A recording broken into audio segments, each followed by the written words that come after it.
nongeye kubasuhuza mu izina rya Yesu. Ubuntu n'amahoro biva ku Mana reka bikomeze bigwire kandi biganze mu mitima yanyu. Nejejwe n'Imana mu mutima wanjye kubw'aka kanya Imana iduhaye ko kugira ngo dusobanure inzozi zacu twarose. Hari inzozi warose, hari inzozi narose. Rero ni umwanya mwiza Imana Data wa twese duhaye kugira ngo dusobanukirwe n'inzozi zacu twarose. Uyu munsi ndashaka gusobanura inzozi zo kurota impeta. Wigeze urota impeta? Bayikwambika, bayiguha, wayitaye se? Wigeze urota impeta? Ntabwo nzi uburyo warosemo impeta, ariko ndashaka kuvuga igice cya mbere. Uyu munsi nzavuga ibice bibiri byo gusobanura impeta. Uyu munsi reka mvuge igice cya mbere cy'impeta, hanyuma ndaza kuvuga ubusobanuro 20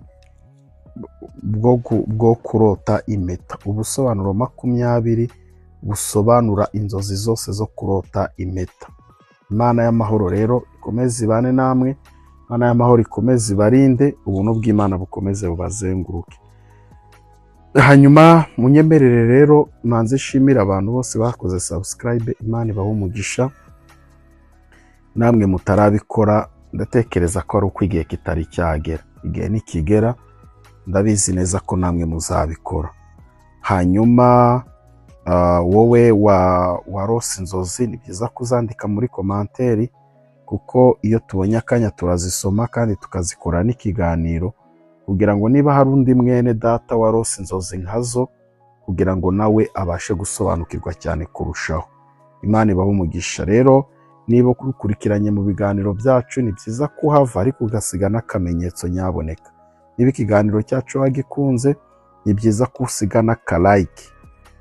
Akalike kugira ngo bidutera motivation, bidutera imbaraga, bigatuma dukora ibiganiro birushaho. Ujya umuntu uguhaye numubwire ngo urakoze, warangiza ukavuga ngo yanagushimiye mu mutima, ntabwo anyurwa. Rero ako kalike katuwereka ko wari uhari kandi ko wishimiye ikiganiro cyacu, hanyuma bikadutera imbaraga zo gukomeza kuwusohora ndetse n'ibindi biganiro birenzeho. Imana ibahe umugisha. Ubuntu bw'Imana bubazenguruke mu izina rya Yesu. Hanyuma reka twinjire umwuka mwiza wo gusobanura inzozi zacu. Ubusobanuro 20 busobanura impeta. Impeta ushobora kwirota rero nk'ikimenyetso cy'urukundo n'isezerano. Impeta cyane cyane ya zahabu ikunze guhuzwa n'urukundo ndetse n'isezerano rihoraho. Mu nzozi bishobora gusobanura ko wifuza umubano uhamye, kuri gutekereza gushyingirwa cyangwa se kongera gukomeza isezerano, ko hari umuntu ugufitiye gahunda zikomeye. Niba wiyumvaga wishimye, ni ikimenyetso cyiza. Niba wiyumvaga ufite impungenge, bishobora kugaragaza kutizera neza uwo mubano cyangwa se umuntu mufitanye relationship. Hanyuma reka turebe ubusobanuro bwa kabiri, kuko ni ubusobanuro 20. Ndagerageza gucunguza uburyo umwete kugira ngo bitazatwara iminota myinshi, niyo mpamvu ntari busobanure byinshi cyane. Ubusobanuro bwa kabiri, impeta ushobora kuyirota ariko bikabisobanura inshingano nshya. Impeta izenguruka, kuko ari n'ibitazenguruka kandi ifunga urutoki. Ibi bishobora gusobanura gufatirwa ku nshingano. Ibi bishobora kuba inshingano runaka z'akazi, icyemezo gikomeye wafashe. Ukuntu umuntu afata icyemezo gikomeye kabisa kakizirikaho, kigahinduka nk'ikintu cyahindutse nk'itegeko, cyangwa nk'ikintu cyahindutse nk'imbata kuri we, cyangwa se inshingano z'umuryango. Niba impeta yari iremereye, bishobora gusobanura ko izo nshingano zikuremereye. Inshingano zikuremereye. Reka turebe ubusobanuro bwa gatatu. Impeta nanone ishobora kuba nk'ikimenyetso cy'ubutunzi n'agaciro. Impeta ya zahabu cyangwa ifite amabuye y'agaciro ishobora gusobanura amafaranga, icyubahiro iterambere mu buzima. Niba impeta yari nziza cyane kandi uyishimira, bishobora kwerekana amahirwe ari hafi kuza cyane mu buzima bwawe. Reka turebe ubusobanuro bwa 4. Gutakaza impeta. Ibi ni inzozi zikomeye cyane mu busobanura. Bishobora gusobanura gutakaza icyizere mu muntu, gucika k'umubano, ubwo hano tuba tuvuga divorce, kubura amahirwe yari ingenzi, ariko nanone bishobora kuba ikimenyetso cyo kurekurwa ku kintu cyari kigufashe nabi. Rero uba ukwiye gusenga. Niba warose izi nzozi, uba ukwiye gusenga kugira ngo Imana ikumire divorce mu buzima bwawe. Reka nze turebe ubusobanuro bwa 5. Ushobora kurota impeta yamenetse cyangwa se ukarota impeta yangiritse. Ibi akenshi biba bisobanura umubano uri mu bibazo, kuvuga ngo urugo rwawe aba ari rwaserera, aba ari induru, cyangwa se bigasobanura isezerano riri hafi kurangira. Niba wubatse, uba ukwiye kwitonda kuko isezerano nyine nabyo biba biri kuganisha kuri divorce, uvuga ngo ubu rurimo ariko ruri hafi kabisa kurangira, cyangwa se kubura icyizere cyangwa guhungabana mu marangamutima. Ni inzozi zikwereka ko hari aho ukeneye gusanwa mu buzima bwawe, zikeneye yuko ukeneye ibihumuriza. Hanyuma reka nze turebe ubusobanuro bwa 6. Guhabwa impeta. Niba hari uyiguhaye, bishobora kugaragaza ko uwo muntu agufitiye icyizere cyangwa hari isezerano rigiye gutangwa. Niba uwaguhaye impeta ari umuntu utazi, bishobora gusobanura amahirwe atunguranye cyangwa se inkunga iturutse aho utakekaga. Ariko urose umuntu mukundana guhaye impeta, biba bisobanura yuko nyine mariage, ibintu byanyu Imana ibihaye umugisha.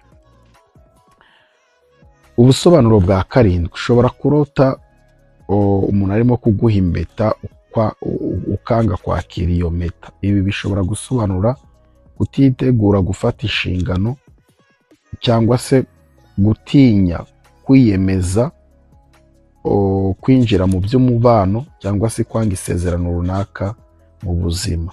Ubusobanuro bwa 8. Ushobora kurota impeta iri ku rutoki wawe uyambaye ariko ikubabaza, cyangwa se ukarota ikubaho nto,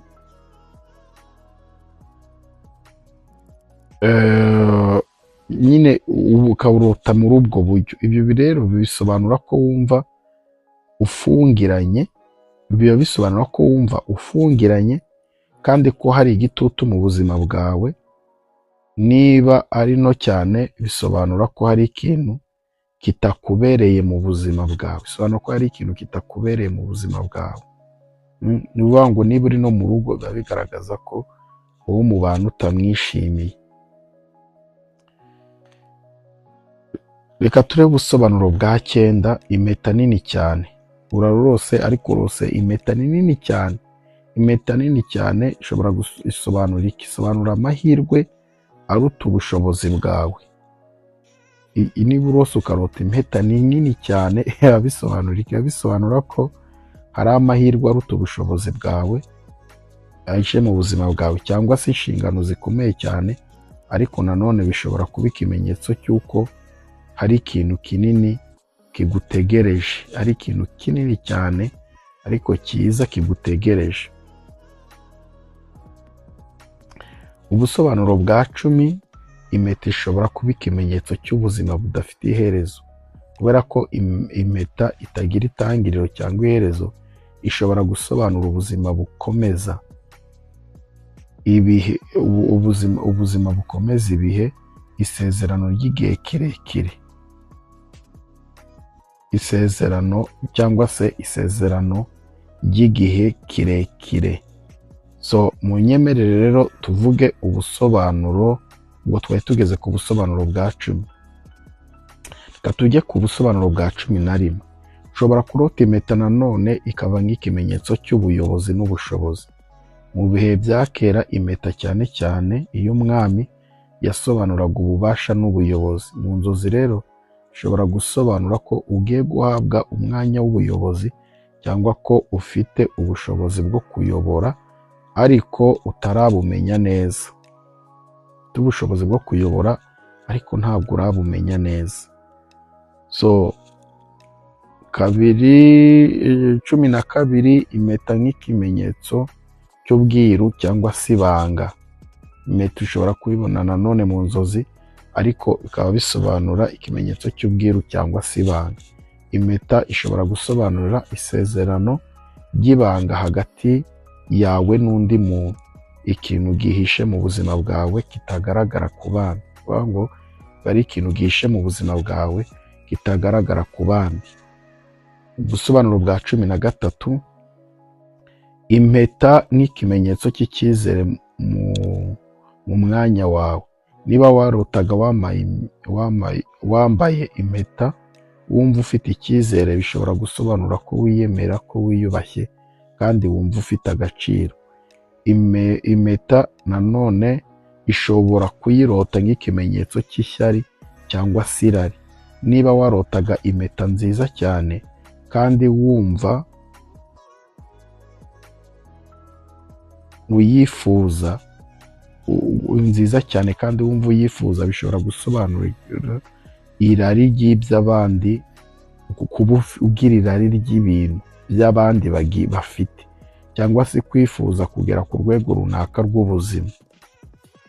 Reka nze turebe ubusobanuro bwa 15. Impeta ishobora kubirota nanone bikaba nk'ikimenyetso cy'igihombo cy'amarangamutima. Niba wabonaga impeta isa n'ishaje cyangwa itagira agaciro, ishobora gusobanura umubano umaze igihe udatanga ibyishimo cyangwa amarangamutima amaze gucika intege. Kuvuga ngo biba bisobanura ko hari umubano ariko umaze igihe kinini cyane udatanga ibyishimo. Reka turebe ubusobanuro bwa 16. Impeta ishobora kuza nk'ikimenyetso cy'isezerano rya roho cyangwa se rya roho, spiritual meaning. Mu myemerere imwe, impeta ishobora gusobanura isezerano hagati yawe n'Imana cyangwa se umuhamagaro wihariye mu buzima bwawe, cyangwa se umubano wihariye mu buzima bwawe. Reka nze turebe ubusobanuro bwa 17. Ndimo ndacunguza uburyo umwete kugira ngo ntarya iminota, hanyuma ariko mbibutsa ko tugira amateraniro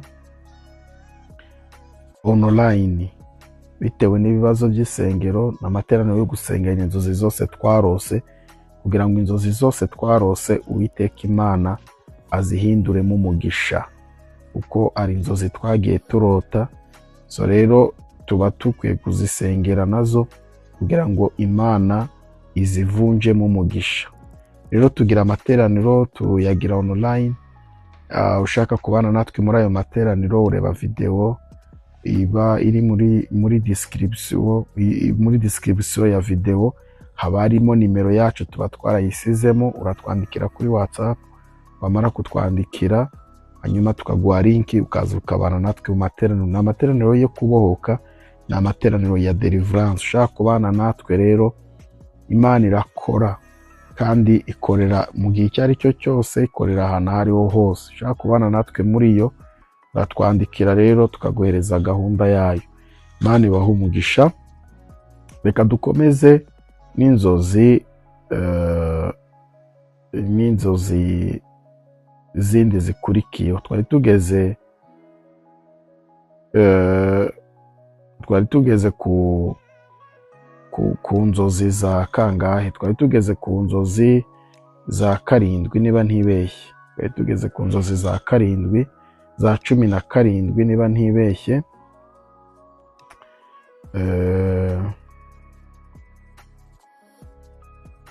So twari tugeze ku nzozi za 7, yego.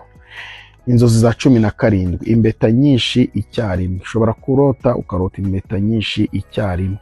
Niba warotaga wambaye impeta nyinshi, bishobora gusobanura inshingano nyinshi cyangwa amahirwe menshi, asaba kwitondera. Bishobora gusobanura inshingano nyinshi, cyangwa bigasobanura ko hari amahirwe menshi, ariko ayo mahirwe menshi aba asabwa kwitondera.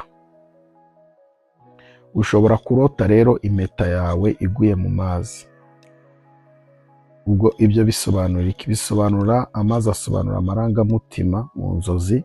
Impeta rero iguye mu mazi bishobora gusobanura umubano ujya mu rujijo, cyangwa isezerano riri mu byago kubera amarangamutima atavugwa.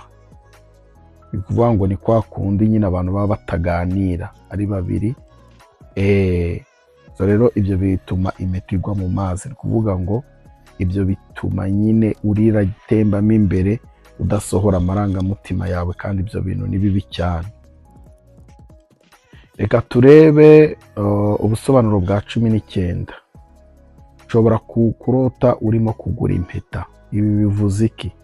Ibi bishobora gusobanura icyemezo wafashe ku bushake bwawe, kwiyemeza kwinjira mu mubano, cyangwa se kwiyemeza kwinjira mu mubano, cyangwa se mu nshingano. Iyo tuvuze mu mubano tuba tuvuga muri mariage, cyangwa se mu rugo, mu bijyanye no kubana k'umugore n'umugabo, cyangwa se mu nshingano. Ushobora kurota rero urimo kugurisha impeta. Ibi bivuze iki? Ibi bisobanura kureka isezerano, cyangwa se guhindura icyemezo, cyangwa gushyira imbere inyungu aho gushyira imbere amarangamutima.